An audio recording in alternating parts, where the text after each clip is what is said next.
درود بے شمار حضرت محمد اور ان کی آل پر صلی اللہ علیہ وسلم۔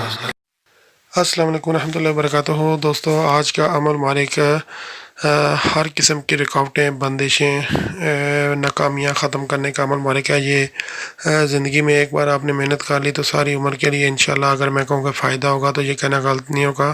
ٹھیک ہے۔ لیکن جب بھی آپ عمل مالک کرتے ہیں تو بھائی ظاہری بات ہے پوری توجہ کے ساتھ اور ہدایات کو فالو کرتے ہوئے ان پہ عمل کرتے ہوئے کیا کریں، اور اس کے فائدے جیسے کہ میں بتا چکا ہوں کہ ہر قسم کی رکاوٹ، چاہے وہ شادی کی رکاوٹ ہے، کاروباری رکاوٹ ہے، کسی قسم کی پریشانی ہے آپ کے اوپر، کوئی مطلب اولاد کا مسئلہ ہے، کوئی آپ کو لین دین کا مسئلہ ہے، قرضے کا مسئلہ ہے، قرضہ کسی سے لینا ہے، کسی کو دینا ہے، نوکری کا مسئلہ ہے، کسی کا رشتہ نہیں ہو رہا، کاروباری طور پہ بندشیں ہیں، گھروں میں لڑائی جھگڑے ہو رہے ہیں، ٹھیک ہے، بے وجہ مطلب سب لڑ رہے ہیں، آپس میں حسن سلوک، مطلب غرض بھائی ہر جائز حاجت کے لیے اپنی جو ہے کہہ لیں کہ جو اگر آپ سمجھ رہے ہیں کہ بھائی یہ ہماری بدقسمتی جا رہی ہے تو ان کو خوش قسمتی میں بدلنے کے لیے یہ زندگی میں صرف ایک بار آپ محنت کر لیں۔ یہ تھوڑا سا عرصہ یہ ہے کہ تھوڑی سی آپ کو محنت اس میں ضرور کرنی پڑے گی، لیکن یہ آپ کی زندگی بدل جائے گی انشاءاللہ، ٹھیک ہے۔ اور اس کے ساتھ ساتھ یہ میں ضرور کہوں گا کہ بھائی میں اکثر کہتا ہوں کہ بھائی یہ ہے کہ کوئی بھی عمل یا وظیفہ جب آپ کرتے ہیں تو بھائی کیا بات ہوتی ہے کہ عمل پیر بڑا ہے یا یقین، تو بھائی یقین بڑا ہوتا ہے۔ اگر پیر چاہے جتنا مرضی ہو، وظیفہ آپ کو بتایا جائے وہ آپ صحیح نہ کریں تو پھر ظاہری بات ہے اس میں وہ کامیابی نہیں مل سکتی۔ اللہ چاہے تو ویسے ہی آپ کو گھر میں بیٹھے بٹھائے دے، لیکن اللہ تعالیٰ نے بھی مطلب اس بندے کو پسند کرتا ہے جو کچھ حرکت کرتا ہے تو پھر اللہ آگے سے اس کے اسباب پیدا کرتا ہے۔ خیر، اور اس کے علاوہ آپ یہ ہے کہ یقین رکھا کریں، کامل یقین سے کیا کریں، اور جب بھی کوئی بھی وظیفہ عمل مارک پڑھتے ہیں تو اس کو صحیح ڈوب کے کیا کریں، یعنی کہ پورے یقین کے ساتھ کیا کریں، یہ نہیں کہ جلدی جلدی رٹایا کریں، ٹھیک ہے، اور آگے سے مطلب بس جلدی جلدی بھائی میں نے یہ عمل کر لیا، وظیفہ کر لیا، ٹھیک ہے، ایسے نہیں ہوتا، پورا تھوڑا ٹائم زیادہ لگ جائے یہ بہتر ہوتا ہے۔ یہ میں اس لیے بھی کہہ رہا ہوں آج کیونکہ یہ وظیفہ تھوڑا سا لمبا ہے، ٹھیک ہے، تو اس لیے آپ کو یہ اس میں تھوڑی سی ٹائم چاہیے ہوگا، لیکن یہ ایک بار زندگی میں آپ نے یہ کرنا ہے، یہ تکلیف کاٹنی ہے، تو انشاءاللہ اس کی برکت سے باقی آپ اپنے روز کے معاملات کو جو بھی مطلب دیکھ رہے ہیں ان کو مطلب کرتے رہیں، کوشش اپنی جاری ساری رکھیں، لیکن اللہ تعالیٰ کی طرف سے غیبی طور پہ مطلب آپ کے اوپر رزق کی بارش ہو جائے گی، خزانے کھل جائیں گے اللہ تعالیٰ کی رحمتوں کے، برکتوں کے، آپ کے بگڑی ہوئی باتیں بننے لگ پڑیں گی، آپ کو ہر طرف سے خاندان میں ہر جگہ سسرال میں آپ کی عزت بن جائے گی، ٹھیک ہے۔ تو اتنا کچھ حاصل کرنے کے لیے بھائی پھر تھوڑی سی تکلیف تو کاٹنا پھر کوئی ایسی چیز تو نہیں ہے نا۔ تو اس میں سب سے پہلے تو یہ جیسے آپ کو نظر بھی آ رہا ہے صبح سورہ توبہ کی جو آخری دو آیات ہیں، ٹھیک ہے، وہ میں اس کا جو ہے نا وہ کاپی پیسٹ کر دوں گا، اسکرین شاٹ نظر آ جائے گا، اس کا اسکرین شاٹ تو نہیں، وہ میں آپ کو لکھ دوں گا اوپر نا۔ تو یہ سورہ توبہ کی جو دو آیات ہیں یہ پہلے آپ کو زبانی یاد کرنی ہے، ٹھیک ہے، اتنی لمبی نہیں ہے، انشاءاللہ آپ کو بڑی آسانی سے یاد ہو جائیں گی۔ تو یہ سورہ توبہ کی جو دو آخری آیات ہیں یہ یاد کرنا بڑا ضروری ہے، کیونکہ دیکھ کے پڑھیں گے تو پھر وہ عمل میں ایسا نہیں ہوتا، اور ویسے بھی یہ آپ نے لگاتار یہ اس کا مطلب 40-41 دن اس کو کرنا ہے، ٹھیک ہے،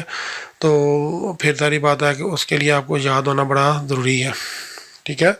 اچھا، اب اس میں ایک اور بات میں نے جیسے یہ بھی بتائی کہ یقین کے ساتھ کرنا اور اس کے ساتھ ڈوب کے پڑھنا، لیکن اس کے ساتھ ساتھ جو برائی کے کام ہیں، برے کام ہیں، ان سے بھی روکنا بڑا ضروری ہے۔ اب یہ نہیں کہ آپ خدا نخواستہ حرام کمائی آپ کر رہے ہو، ناجائز طریقے سے کمائی کر رہے ہو، لوگوں غریب و مسکینوں کا مال کھا رہے ہو، اور اوپر سے آپ یہ وظائف بھی کرتے جاؤ بھائی جی کہ بھائی جی یہ میرے سارے کچھ معاف ہو جائے گا اور سب کچھ ہو جائے گا، بھائی ایسے نہیں ہوتا، ٹھیک ہے۔ یہ آپ کو تب فائدہ ہوتا ہے وظائف کا، عملیات کا، کہ جب آپ کام بھی نیک کرو، ٹھیک ہے۔ یہ دیکھیں اب آپ کو نا سورہ توبہ کی آخری دو آیات مبارک یہ نظر آ رہی ہیں۔ یہ آپ سب سے پہلے قرآن پاک سورہ توبہ میں دیکھیں، یہ یوٹیوب سے سرچ کر لیں، گوگل سے سرچ کر لیں، آخری دو آیات یوٹیوب سے اس کو کسی اچھے قاری صاحب کی قرأت آواز میں قرأت ان کی لگا کے اس کو رٹ لیں، تلفظ بالکل صحیح ہونا چاہیے، ٹھیک ہے۔ یا لقد جاءکم، یا خیر آپ خود یہ کرنا، ٹھیک ہے، میں جلدی میں کہیں کوئی زیر زبر غلط کر دوں تو وہ میں نہیں چاہتا کہ آپ کو کوئی بیچ میں کوئی مسئلہ ہو، تو اب آپ نے بہترین طریقے سے اس کو پہلے تو رٹا لگانا ہے، ٹھیک ہے۔ اب آپ نے کرنا کیا ہے کہ بھائی ہر روز آپ نے، یہ میں نے پہلے بتایا کہ تھوڑا سا شروع میں تکلیف والا عمل ہے، لیکن یہ یقین کریں اس کے جتنے فائدے ہیں آپ کی زندگی بن جائے گی، آپ کو کسی اور عمل کی ضرورت نہیں پڑے گی انشاءاللہ۔ ہاں یہ ضرور ہے کہ جو فرض نمازیں ہیں وہ آپ لازمی پڑھا کریں، ٹھیک ہے۔ اب اس کو آپ نے روزانہ 2 مرتبہ کرنا ہے، فجر یعنی کہ نماز فجر اور مغرب کے بعد، یعنی کہ جیسے ہی نماز فجر پڑھی آپ نے اس کے بعد یہ عمل مبارک کیا، پھر اسی دن آپ نے نماز مغرب پڑھی تو اس کے بعد یہ کیا. اب کیا کیا وہ ساری بات میں آپ کو بتاتا ہوں. ٹھیک ہے، پہلے دن جب بھی آپ نے عمل کرنا ہے تو آپ نے کوشش کرنا کہ جو ہے نا 2 نفل حاجت یا 4 نفل حاجت پڑھ کے کہ اللہ پاک یہ میں وظیفہ شروع کرنے لگا ہوں تو یہ اس میں میری مدد کرنا، کیونکہ تیری مدد کے بغیر کچھ بھی ممکن نہیں ہے. اس کے علاوہ حسب توفیق جو ہے نا صدقہ خیرات بھی کر دیا کریں، کسی غریب کو کسی بھوکے کو کھانا بھی کھلا دیا کریں، چاہے آپ کی تھوڑی سی اوقات ہے، ایک بندے کی اوقات ہے وہ کھلا دیں، نہیں تو بھائی کوئی پرندوں کو چاول دانے تھوڑے سے ڈال دیں، مطلب جتنی آپ کی گنجائش ہے، مطلب نا کسی غریب کو پانی کا گلاس ہی پلا دیں اگر آپ کی یہ بھی گنجائش نہیں ہے. ٹھیک ہے، تو اب آپ نے کوشش یہ کرنا ہے کہ آپ نوچندی جمعرات سے، یعنی کہ جمعرات جو ہوتی ہے نا اسلامی مہینے کی، ٹھیک ہے، 3 سے 15 تاریخ کے درمیان جو جمعرات کا صبح آئے گی، ٹھیک ہے، تو وہ آپ فجر کی نماز پڑھنے کے بعد یہ عمل مبارک کریں، سٹارٹ کریں. 2 نفل حاجت پڑھیں، پھر آپ 11 مرتبہ درود ابراہیمی پڑھیں. 11 مرتبہ درود ابراہیمی کے بعد سورہ توبہ کی یہ جو آیات مبارک ہیں یہ آپ نے 3125 3125 ٹھیک ہے 3125 ٹائمز آپ نے پڑھنی ہے.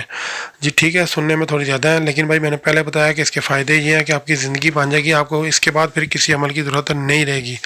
اور شروع میں تھوڑی سی مشکل ہوگی، 1-2 دن وہ آپ کریں گے تو وہ آپ کو رٹ جائے گی، پھر آپ سپیڈ سے پڑھتے جائیں گے. اس کو آپ تیز پڑھ سکتے ہو، یہ نہیں کہ نہیں پڑھ سکتے، لیکن بہت زیادہ تیز نہیں پڑھنا، لیکن پورا یہ فیل کرنا کہ جب یہ آیت مبارک یہ تلاوت کر رہے ہو تو یہ فیل کرنا کہ یہ اللہ تعالیٰ کے کرم سے یہ میری ساری رکاوٹیں دور ہو رہی ہیں، یہ پریشانیاں دور ہو رہی ہیں، اب میرے حالات بہتر ہونے والے ہیں. اس کے بعد آپ یقین کریں کہ یہ ایک چلہ شاید پورا ہو، یا ایک چلے کے دوران ہی آپ کے اندر نا حالات تبدیل ہو جائیں. ٹھیک ہے، کم از کم اس کو 40 دن کا چلہ مطلب آپ نے پورا کرنا ہے، یا 41 دن کر لیں تو بہتر ہے. اب فرض کریں آپ نے 41 دن پڑھ لیا تو اس کے بعد آپ کیا کریں کہ تھوڑا سا بے شک 1-2 دن کا گیپ لینا تو لے لیں. اس کے بعد پھر جب نوچندی مہینہ اگر آئے، جب بھی آئے، یا نوچندی کی آپ کو ضرورت نہیں ہے، پہلی بار نوچندی دن ٹھیک ہے جمعرات والے دن سٹارٹ کیا، اس کے بعد جب آپ نے ایک چلہ پورا کیا 40 یا 41 دن، تو اس کے بعد آپ چاہو تو 1-2 دن کا گیپ دے کے پھر دوبارہ یہ شروع کرو. ٹھیک ہے، 2 چلے ہو گئے، پھر جب دوسرا چلہ ہو گیا تو اس کے بعد 1-2 دن کا گیپ دے کے پھر احتیاطاً تیسرا چلہ کر لو. یہ 3 چلے ہیں، لیکن یہ انشاءاللہ مجھے اتنا اللہ پہ یقین ہے کہ پہلے چلے میں آپ کو کامیابی مل جائے گی، لیکن احتیاطاً آپ 2-3 چلے کا لو تاکہ اس کا اثر ساری عمر آپ کے اوپر رہے. اس کے بعد آپ کرنا چاہو تو اس کو مطلب 100 بار اپنی زندگی کا معمول بنا لو، صبح شام فجر اور مغرب کے بعد پڑھ لیا کرو، مطلب وہ اگر آپ چاہو تو. ٹھیک ہے، اب مطلب میرے خیال میں نے آپ کو ہر چیز بہترین طریقے سے بتا دیا. آپ ہدایات پہ عمل کر کے ان کو مطلب کام میں لانا یہ آپ کا کام ہے. باقی اس کی اجازت عام ہے، جو بھی ویڈیو کو پوری سنے گا اس کو اجازت ہے، جو بھی مطلب اس کو لائک کر دے گا اس ویڈیو کو، اس کو پورا سنے گا، کمنٹ میں السلام علیکم یا کچھ بھی لکھ دے گا تو اس کو آپ سب کو اجازت ہے میری طرف سے. اللہ تعالیٰ آپ کے جو جائز حاجات ہے وہ پوری کرے. میری دلی دعا بھی آپ کے ساتھ شامل ہے. اور برائے مہربانی بھائی اچھی بات پھیلا دیا کریں، یہ صدقہ جاریہ ہوتا ہے. اور ہمیشہ کی طرح اس دعا کے ساتھ کہ اللہ تعالیٰ آپ سب کو اپنے خصوصی زمان رکھتے ہوئے آپ کی تمام جائز حاجات کو پورا کرے، ہم سب کو ہدایت بخشے. بہت جلد کسی اچھے میسیج کے ساتھ آپ کی خدمت میں دوبارہ حاضر ہوں گے. دعا میں یاد رکھنا. جزاک اللہ خیر. اللہ حافظ.